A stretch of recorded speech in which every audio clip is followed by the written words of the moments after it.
നമസ്കാരം. നിയമപാലകരെയും ആഭ്യന്തര വകുപ്പിനെയും പാടെ വെല്ലുവിളിച്ചുകൊണ്ട് ഒളിവിൽ കഴിയുന്ന കുപ്രസിദ്ധ കുറ്റവാളി അർജുൻ ആയങ്കിയെ വലയിലാക്കാൻ സംസ്ഥാനത്തുടനീളം പോലീസ് അന്വേഷണം ശക്തമാക്കിയിരിക്കുകയാണ്.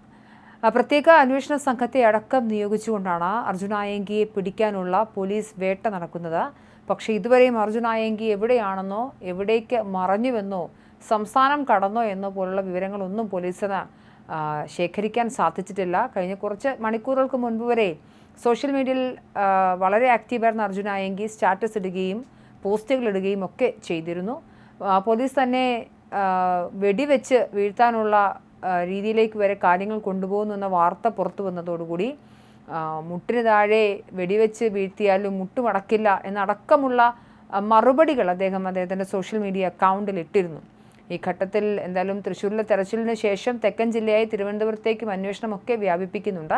സംസ്ഥാനത്തുടനീളം 23ഓളം ക്രിമിനൽ കേസുകൾ പ്രതിയായ ഇയാളെ ഏത് വിധേനയും പിടികൂടാൻ പോലീസ് നെട്ടോട്ടം ഓടുമ്പോഴും വളരെ നാടകീയമായ രീതിയിലാണ് ആയങ്കി ഓരോ ഇടങ്ങളിൽ നിന്നും തെന്നിമാറുന്നത്. ഇപ്പോൾ ഏറ്റവും ഒടുക്കം ലഭ്യമായിരിക്കുന്ന ഒരു CCTV ഫുട്ടേജാണ് ചർച്ചയിലേക്ക് വരുന്നത്. കഴിഞ്ഞ 5-ാം തീയതി മലപ്പുറം ജില്ലയിലെ എടപ്പാളിലൊരു സ്വകാര്യ ചികിത്സാ കേന്ദ്രത്തിൽ പ്രതി എത്തിയതിൻ്റെ വ്യക്തമായ വിവരങ്ങൾ അന്വേഷണ സംഘത്തിന് ലഭിച്ചു കഴിഞ്ഞു. ഇതിന് പിന്നാലെ സമീപത്തൊരു ചായക്കടയിൽ ഇയാൾ എത്തിയതിൻ്റെ CCTV ദൃശ്യങ്ങളും മാധ്യമങ്ങളുടെ പുറത്തു വന്നു. കറുത്ത മുണ്ടും പിങ്ക് കളർ ഷർട്ടും ഒക്കെ ഇട്ട് വളരെ സ്വാഭാവികമായി സുഹൃത്തുക്കൾക്കൊപ്പമാണ് അർജുൻ ആയങ്കി വന്നിരുന്നത്.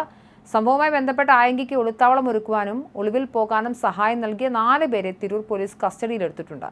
വട്ടക്കുളം സ്വദേശികളായ ഫൈസൽ, അബൂബക്കർ, സിദ്ദിഖി, നൌഫൽ എന്നിവരാണ് മലപ്പുറത്ത് അന്വേഷണ സംഘത്തിന്റെ പിടിയിലായത്. ചങ്ങരംകുളം പോലീസിന്റെയും തിരൂർ ഡിവൈഎസ്പിയുടെയും നേതൃത്വത്തിൽ CCTV ദൃശ്യങ്ങൾ കേന്ദ്രീകരിച്ച് നടത്തിയ ശാസ്ത്രീയ പരിശോധനയിലാണ് ഇവർ കുടുങ്ങിയത്. തൃശൂർ ഭാഗത്തേക്ക് പോകുന്നതിനിടെ പോലീസ് ഇയാളെ പിന്തുടർന്നെങ്കിലും കുറ്റിപ്പുറം MES കോളേജിന് സമീപത്ത് വെച്ച് മറ്റൊരു കാറിലേക്ക് മാറിക്കയറിയാണ് ആയങ്കി പോലീസിന്റെ കണ്ണുവെട്ടിച്ചത്. ഇതോടെയാണ് തൃശൂർ അതിർത്തിയിൽ വെച്ച് പോലീസിന് ഇയാളെ മിസ്സായത്.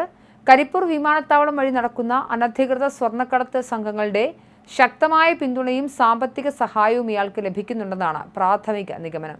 മറുഭാഗത്ത് തിരുവനന്തപുരത്തും ആയങ്കിയുമായി അടുത്ത ബന്ധം പുലർത്തുന്ന 5 പേരെ തമ്പാനൂർ തുമ്പ പോലീസ് സ്റ്റേഷനുകളുടെ നേതൃത്വത്തിൽ കസ്റ്റഡിയിലെടുത്ത് ചോദ്യം ചെയ്തു വരികയാണെന്നും റിപ്പോർട്ടുകൾ വരുന്നുണ്ട്. ഷൈജു, ഷാ, ശങ്കു, വെങ്കടേഷ്, സംഗീത, സുരേഷ്, ആദിത്യൻ തുടങ്ങിയവരാണ് തലസ്ഥാനത്തുനിന്നും വലയിലായത്. ഇവർക്ക് ആയങ്കിയുമായി അടുത്ത സൗഹൃദമുണ്ടെന്ന വിവരത്തിന്റെ അടിസ്ഥാനത്തിലാണ് നടപടി. പിടിയിലായവരിൽ ഒരാൾക്ക് മാത്രമാണ് ക്രിമിനൽ പശ്ചാത്തലമുള്ളത്. അർജുൻ ആയങ്കി തിരുവനന്തപുരത്ത് എത്തുമ്പോൾ സ്ഥിരമായി ബന്ധപ്പെടുന്നവരെ കേന്ദ്രീകരിച്ച് ഇയാളുടെ ഒളിത്താവളങ്ങളെക്കുറിച്ചോ അല്ലെങ്കിൽ പോയിട്ടുണ്ടാകാൻ സാധ്യതയുള്ള ഇടങ്ങളെക്കുറിച്ചോ വിവരങ്ങൾ ശേഖരിക്കുക എന്നതാണ് അധികൃതർ റിപ്പോർട്ട് ചെയ്യുന്നത്. അതേസമയം പോലീസിന്റെ കണ്ണു വെട്ടിച്ച് സംസ്ഥാന അതിർത്തി കടന്ന് ഇയാൾ അയൽ സംസ്ഥാനത്തേക്ക് കടന്നിട്ടുണ്ടാകുമെന്നും സംശയമുണ്ട്. ആയങ്കിയുടെ പേരിൽ വരുന്ന സോഷ്യൽ മീഡിയ പ്രൊഫൈലുകളും സന്ദേശങ്ങളും ഇയാൾ തന്നെയാണോ പങ്കുവയ്ക്കുന്നത്, അതോ പോലീസിനെ വഴിതിരിച്ചുവിടാൻ മറ്റാരെങ്കിലും തന്ത്രപരമായി കൈകാര്യം ചെയ്യുകയാണോ എന്നും പോലീസ് സംശയിക്കുന്നുണ്ട്. മാത്രമല്ല, മുൻ മുഖ്യമന്ത്രി പിണറായി വിജയൻ കുറച്ച് മണിക്കൂറുകൾക്ക് മുൻപ് നടത്തിയ വാർത്താ സമ്മേളനത്തിൽ അർജുൻ ആയങ്കിയെ തള്ളിക്കൊണ്ടുള്ള പ്രസ്താവന നടത്തിയിരുന്നു.